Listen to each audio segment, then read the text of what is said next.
Well, good morning or good afternoon, depending on where you're listening from.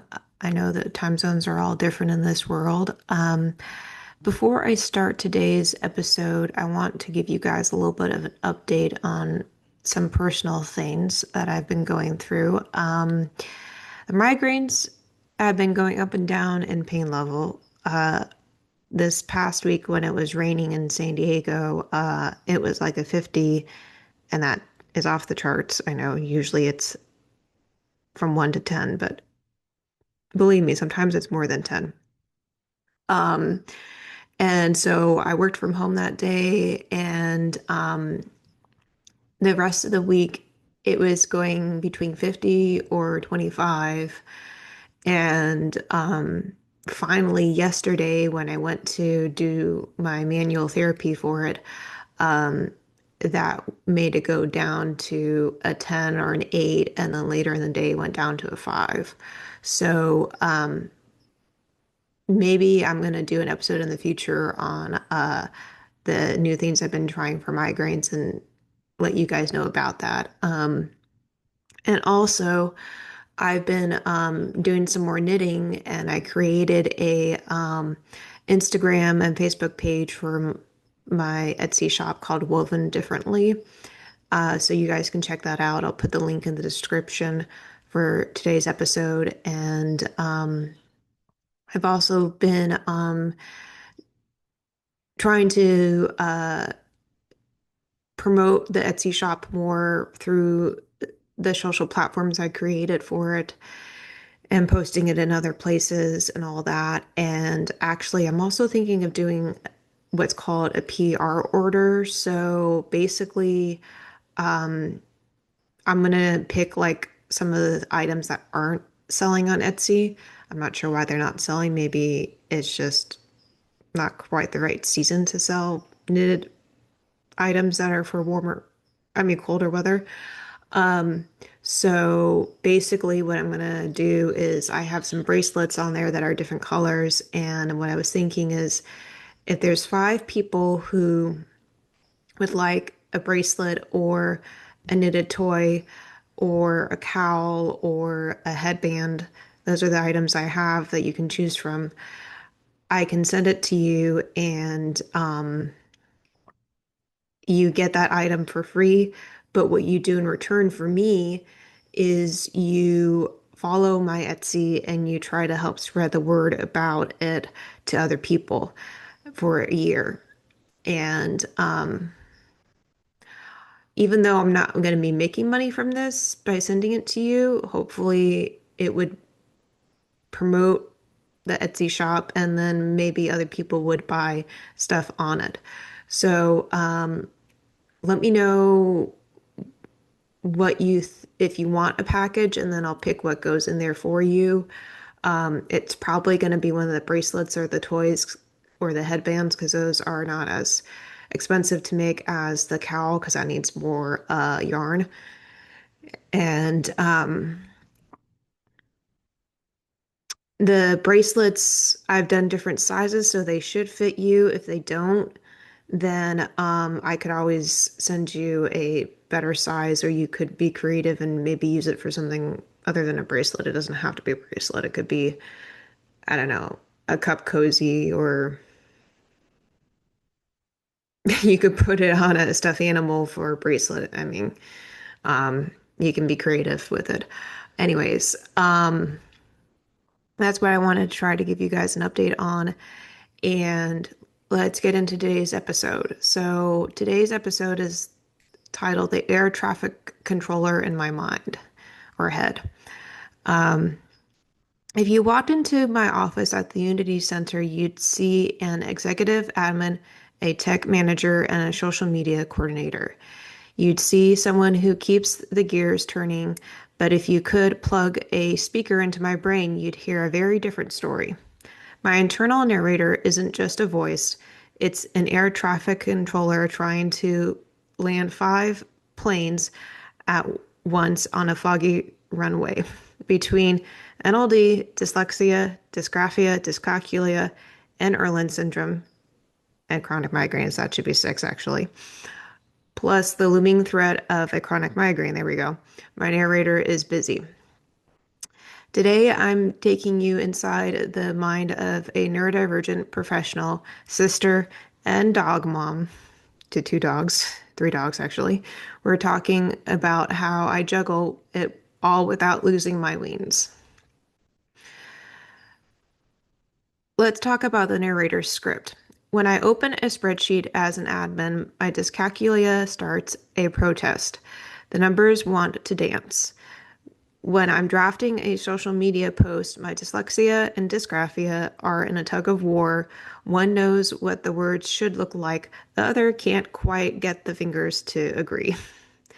And because of Erland syndrome, this very screen I'm working on can feel like it's vibrating. Their narrator says, okay, blue light filter on, check. Colored overlay, check. Did I just write 52 or 25? Better check it 3 times. Sorry, I'm laughing at that. Then there's the nonverbal learning disorder, NLD. My narrator is a literalist. It's constantly analyzing one tone of voice and social cues asking, did that email mean they're mad or are they just in a hurry? For an executive assistant, that's a lot of extra processing power.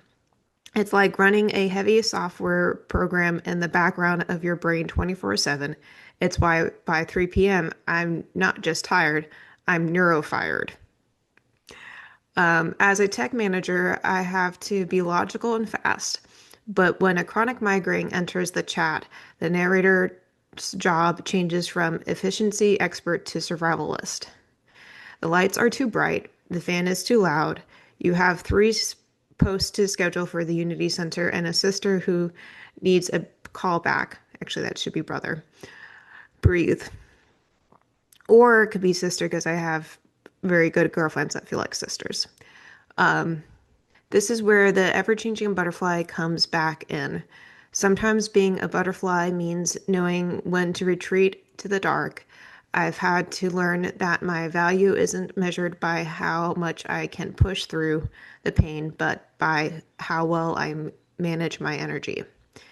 Being a sister and a dog mom adds the heart to the narrator's voice. My dog doesn't care about my dyscalculia.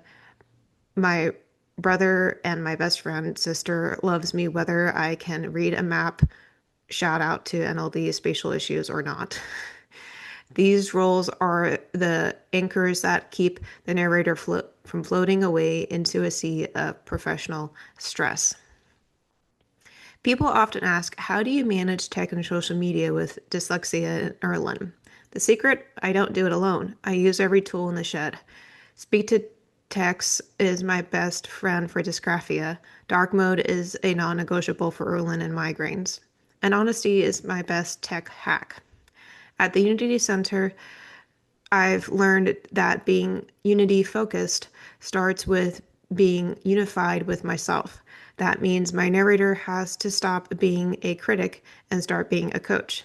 Instead of the narrator saying, you're so slow at this, it now says, your brain is taking the scenic route, but we're going to find a creative solution no one else thought of. My NLD gives me a unique perspective on systems, and my dyslexia makes me a visual powerhouse for social media. My challenges are actually my tech specs. And before I close, I want to also let you know that sometimes the computer work actually makes the migraines worse. Usually that's all the time. So I often take breaks and I do something that's not computer work, like putting labels on new products we have in our fair trade store or talking to my mom or dad about moving furniture around the building. Actually, that's what I did all day on Thursday. We had to move some furniture around because we're going to be renting out to a preschool soon. So we need to move stuff out of that space that they don't want to use and try to sell it or donate it or use it in other places of the building. And I wasn't planning on moving heavy glass tables on Thursday, but that's what I did. And by the end of the day, boy, was I tired and sore. So I took care of myself when I got home. And that's another thing. You want to listen to your body. If you need to rest after a long day of work, go ahead and do that. It's okay if you have plans with your friends or maybe a date or something social afterwards.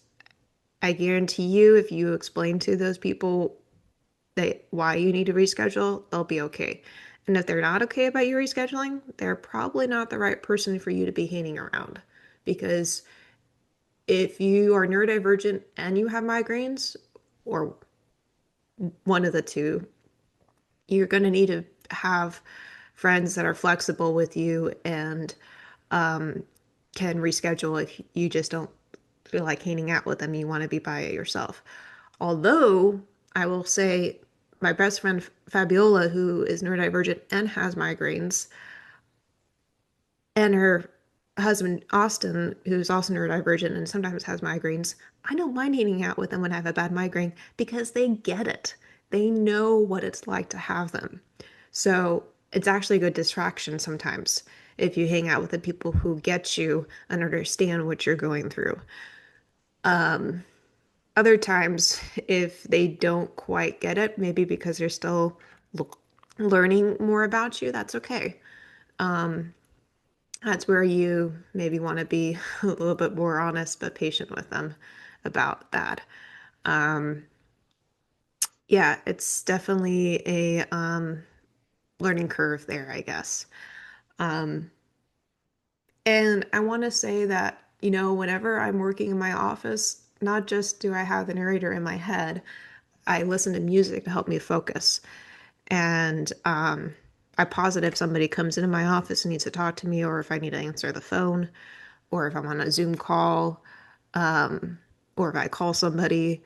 But if I don't have the music on, it just seems too quiet to me.